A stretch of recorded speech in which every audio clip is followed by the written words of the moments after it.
Hello guys, this is Syed Yawar Hasan and first of all thank you so much guys. आप लोगों से इतना प्यार मिला, एक्सपेक्ट नहीं कर रहा था। एक छोटी सी शुरुआत करी थी, पता नहीं था कि ऐसे फैमिली बढ़ेगी और बढ़ रही है।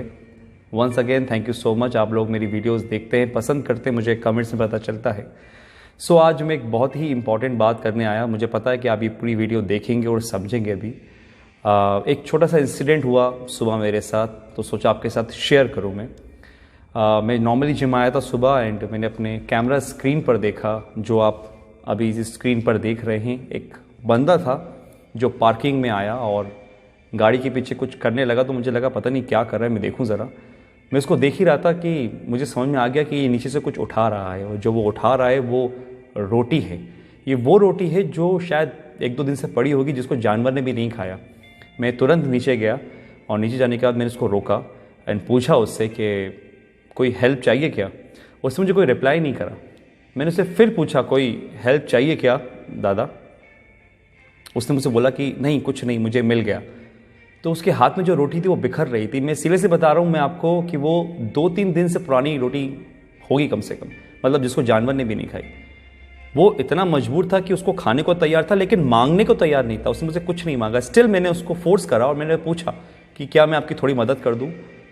उसने चुपचाप से सर हिलाया और मैंने उसको कुछ पैसे दिए। पैसे लेने के बाद उसने मुझे पैसे रिटर्न करने की कोशिश करी। उसने कहा था नहीं, मुझे इतने पैसे नहीं चाहिए, 5-10 रुपये बहुत हैं। एंड मुझे समझ नहीं आया। मैंने बोला कि ठीक है, आप रख लिया, आपके आगे काम आएंगे। बट उसने मुझसे वो पैसे लेने से मना करा। तभी मैंने उसको समझा कर वो पैसे दिए, और फिर वहाँ से मेरे दिमाग में कुछ चीज़ें आई जो मैं आपके सामने शेयर करना चाहता हूँ। कि बात यह है कि वो आदमी बेकारी नहीं था, पहले कुछ काम करता होगा जिसकी वजह से उसका काम छूट गया है, और उसको मांगने में शर्म आई थी या जो भी हुआ वॉट एवर। और वो इतना मजबूर था कि वो सूखी रोटी खाने को तैयार था, और लेकिन मांगने को तैयार नहीं था। और ये हालत हमारी जो बन रही है आने वाले टाइम के अंदर, इस पर थोड़ा सा अगर आप सोचो तो ये आपको समझ में आ जाएगा कि कितनी बड़ी प्रॉब्लम हमारे सामने खड़ी है आकर। ये बात तो हो गई मौजूदा हालात की कि आदमी किस हद तक चला गया है। अब मैं इस कहानी को थोड़ा सा और आगे ले जाता हूँ। करते हैं डेविड क्लोरी की। बहुत से लोग जानते हैं डेविड क्लोरी को, लेकिन जो लोग नहीं जानते मैं उनको बता दूं कि 2017 में एक ट्रेलर आया था मूवी का, मूवी का नाम था ग्रे स्टेट। अब इसमें क्या नया है? नया ये था कि जब ये मूवी रिलीज़ होने वाली थी उसके कुछ टाइम पहले ही डेविड क्लोरी को उसकी वाइफ और उसके बच्चे के साथ गोली मार दी गई। रीज़न रहा होगा कि एक डायरेक्टर को उसकी बेटी और वाइफ के साथ मार दिया जाता है मूवी के रिलीज़ होने से पहले, और वो मूवी नहीं बनती है। ऐसा क्या दिखाना चाहते थे डेविड उस मूवी के अंदर जो 2017 में आनी थी, लेकिन उसका ट्रेलर ज़रूर आया था। और उस ट्रेलर के अंदर ऐसा कुछ दिखाया ज़रूर था जिसमें बताया गया था कि आने वाले टाइम के अंदर लोग एक दूसरे के पास जाने से थोड़ा डरेंगे, यानी कि सोशल डिस्टेंसिंग मेंटेन करेंगे। लोगों को एक घर में कैद कर दिया जाएगा, यानी कि लॉकडाउन होगा। ट्रांसपोर्ट सारी चीज़ें बंद कर दी जाएंगी और कैश बिल्कुल नहीं होगा। उनके बॉडी में एक चिप इंसर्ट की जाएगी, जो जितने भी ट्रांजैक्शंस होंगे वो सब उस चिप से होंगे। ये तो सिर्फ एक ट्रेलर था जिसमें बताया गया था। बताना तो कुछ और चाहते थे, लेकिन उससे पहले ये मूवी और वो दोनों ही ख़त्म हो गए। 2017 में ही बिल गेट्स ने बोला था कि एक महामारी आने वाली है जिसके लिए हमें तैयार रहना चाहिए। और ठीक 18 अक्टूबर 2019 को बिल गेट्स ने एक मीटिंग में बोला कि अब जो वॉर होगी कंट्रीज़ के बीच में वो मशीन से नहीं होगी, वायरस से होगी। और अभी आप जानते हैं बिल गेट्स को लेके क्या कंट्रोवर्सी चल रही है। आपको लग रहा होगा कि दो वीडियो का आपस में क्या कनेक्शन है। कुछ लोग समझ रहे होंगे, कुछ लोगों को समझ में नहीं आ रहा होगा। तो यहाँ पर एक यू टर्न आता है और मैं आपको ले जाता हूँ 1980 में। 1980 के अंदर एक ऑर्गेनाइजेशन बनी जिसका मेन मकसद था इस पूरी दुनिया में एक पावर होना, यानी कि पूरी दुनिया को एक पावर चलाना।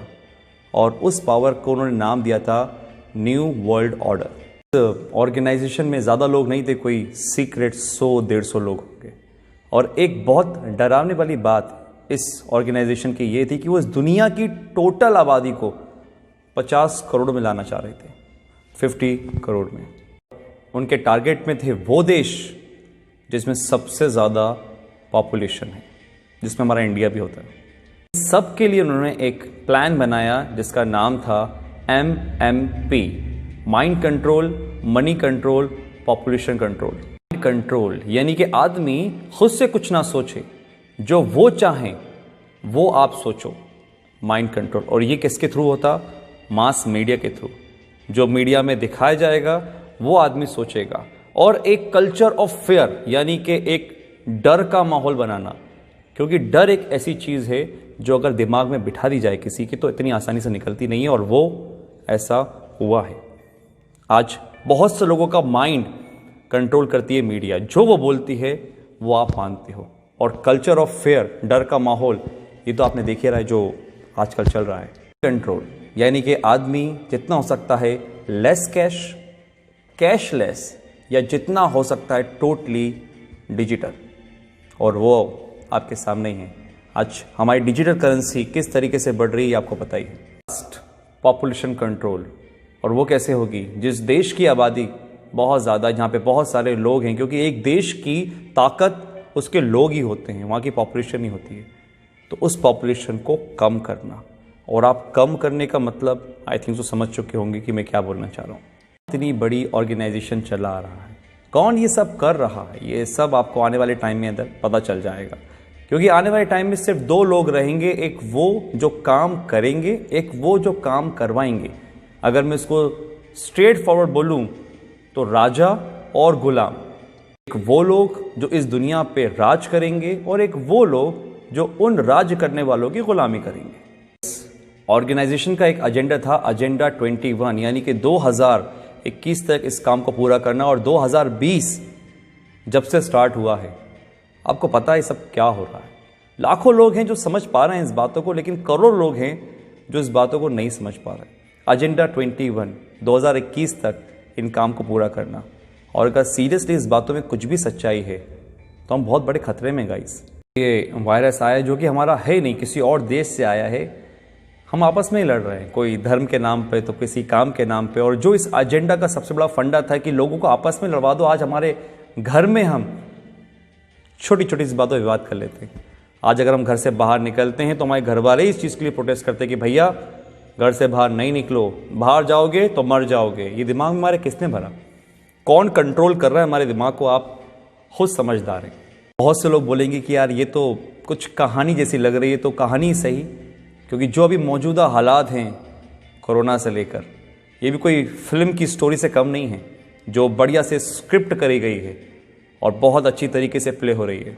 मैं आता हूँ अपनी पुरानी वाली बात पर कि जो सुबह मेरे साथ इंसिडेंट हुआ कि एक मध्य वर्ग का आदमी जो लोअर मिडिल क्लास है, जो शायद कुछ भी काम करके काम चला रहा था, वो मांगने को नहीं तैयार है। वो 3 दिन पुरानी रोटी खा लेकर छुप कर उठाकर, लेकिन वो मुझसे पैसे लेने को तैयार नहीं था। मैंने फोर्सफुली उसको पैसे लिए थे। ये हालात है। तो एक मैसेज तो ये है कि अगर आपके आसपास कोई देखे जो हो सकता है मजबूर हो, लेकिन शर्म के मारे नहीं मांग पा रहा हो, तो उसकी आप ज़रूर मदद करिएगा।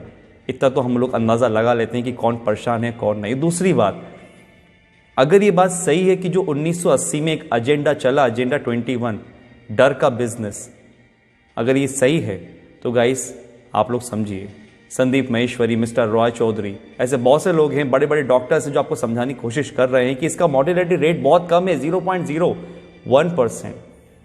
1000 में से एक इंसान मर रहा है, तो फिर किस बात का इतना हाहाकार मचा हुआ है? जस्ट बिकॉज ऑफ, क्योंकि हम जो न्यूज़ देखते हैं वो मीडिया से आ रही है। बात वही है, हमारे दिमाग को कंट्रोल करा जा रहा है, हमारे पैसों को कंट्रोल करा जा रहा है। आज हमारे पास इतनी आज़ादी नहीं है कि हम खुद का काम कर सकें। किसी के कहने पे हम दुकान खोलते हैं, किसी के कहने पे हम दुकान नहीं खोलते। ये हक हमसे छीन लिया गया है, पैसा कमाने का हमसे छीन लिया गया है।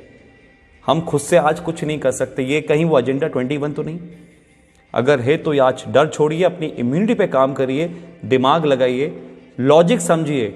मीडिया क्या बोलती है वो नहीं, आप ये समझिए कि दूसरे जो लोग, लाखों लोग समझ रहे हैं लॉजिकल बात को, उसको पकड़िए, ठंडे दिमाग से सोचिए और फिर फैसला कीजिए कि आपको क्या करना है। आप डरेंगे नहीं तो आप संभल जाएंगे, और अगर आप संभल गए तो ये देश बच जाएगा। Thank you.